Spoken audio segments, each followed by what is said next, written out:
ধর্ম এই শব্দটি যেন আগুনের নিঃশব্দ আলো, যা পোড়াবার জন্য জ্বলে না, জ্বলে আলোকিত করার তরে।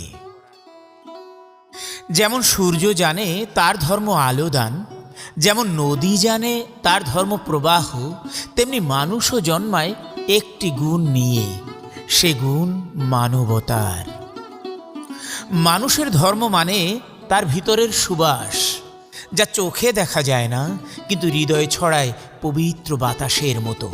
ধর্ম মানে সেই নির্মল নিঃশ্বাস, যেখানে মিথ্যার ধোঁয়া মেশে না, যেখানে ভালোবাসা সত্যের মতো জন্ম নেয় প্রতি প্রভাতে। যখন আমরা বলি অক্সিজেনের ধর্ম জীবনদান, কার্বন ডাই অক্সাইডের ধর্ম নিঃশেষ, তখন বোঝা যায় প্রত্যেক সত্তার নিজের একটি দায় আছে অস্তিত্বকে অর্থ দিতে। তেমনি মানুষের ধর্ম অন্যকে বাঁচানো, অন্যের মুখে একটুখানি হাসি ফিরিয়ে দেয়া, অন্যের যন্ত্রণায় নিজেকে খুঁজে পাওয়া। ধর্ম কোনো মন্দির নয়, ধর্ম কোনো কাগজে লেখা বিধান নয়, ধর্ম হলো হৃদয়ের নদী, যা প্রবাহিত হয় দয়া, সত্য আর ন্যায়ের তীরে।